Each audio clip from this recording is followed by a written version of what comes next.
The van smelled of rust and sweat, hands zip-tied, eyes blindfolded. I counted my breaths the way they trained us at the academy. Slow, even, obedient. Fear is a leak. You plug it or you drown. My phone buzzed in my pocket, once, twice. They hadn't bothered to take it. A voice laughed in the front seat, low, unstable. Then my phone rang again. I knew that ringtone. My wife. I imagined her thumb hovering over the screen, perfect nails, familiar impatience. The van hit a pothole. Pain shot through my wrists. I answered. "Where are you?" she asked. Annoyance first. Concern always came later. I said nothing. A pause.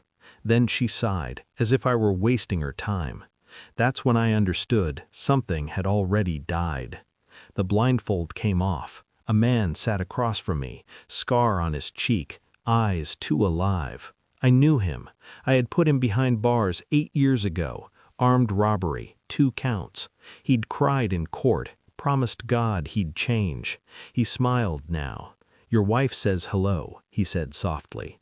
The world tilted, not from fear, from clarity. They didn't hurt me. That was the first mistake. He talked instead. Maniacs always do. Words leak from them like blood from an open vein. "She's loyal," he said, "just not to you." I stared at his hands. Clean, well kept. Someone had taken care of him after prison.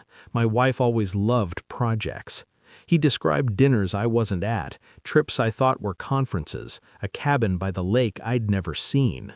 I told myself he was lying. That's how denial works. It wears logic like a uniform. But then he said my daughter's name, used it like he had a right to it.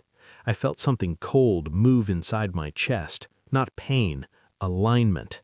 They dumped me near the highway at dawn. No ransom, no threats, just truth. When I got home, my wife was already awake, coffee ready, hair perfect. "You look tired," she said. I nodded. She kissed my cheek, mechanical, practiced. I watched her walk away and realized I'd been living with a stranger who knew all my blind spots. That night, my daughter-in-law called. "If you want to join Thanksgiving, come wash the dishes," she shouted, laughing. I replied, "Enjoy." I booked a flight to Zurich. I didn't confront anyone. I observed. Phones tell stories if you ask them correctly. Bank statements whisper. DNA doesn't lie, it just waits. I ran everything through systems I once trusted with my life. Phone records showed late-night calls, burner numbers, a pattern, hotel charges under aliases I recognized, names from case files. I ordered a DNA test under the guise of a medical checkup, routine, innocent. The results took 3 weeks. In that time, I bought property in Switzerland, quiet, remote, clean lines, glass and snow. I sent one photo to the family group chat, the villa, the view, the silence. My phone rang, once, 10 times, 71, voicemails stacked like evidence. Greed has a sound, it's high-pitched, desperate. My wife cried on the 53rd call, not about us, about money. I still said nothing. At night, I lay beside her and listened to her breathe. I wondered how long betrayal can sleep peacefully next to justice before it wakes screaming. The DNA report arrived on a Tuesday. I read it once, then again. Probability 0.00%. I folded the paper carefully. Precision matters. At dinner, I slid it across the table. "What's this?" she asked, already knowing. "Read it." Her hands shook. The mask cracked, years of performance collapsing in seconds. She sobbed, loud, messy. "It meant nothing," she said. "I was lonely." I nodded. I asked one question, quiet. "How long?" She didn't answer. That was answer enough. I didn't yell, didn't threaten. I transferred assets that night. Accounts frozen, access revoked. The house was mine. The law was precise. I'd planned well.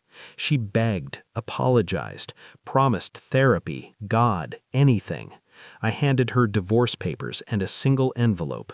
Inside were photos, prison visitation logs, letters she'd written to him while I testified against him. "I knew before you told me," I said. "I just needed proof." Her face hollowed. I walked away while she was still talking. Power isn't loud, it's final. Now I sit in Switzerland, snow falling like absolution. The villa is quiet. My phone is silent. They stopped calling when they realized there was nothing left to take. I still believe in duty, in justice. Family was the lie. Some betrayals don't break you, they sharpen you. I don't miss her. I don't miss the man I was. And that's how I know I won.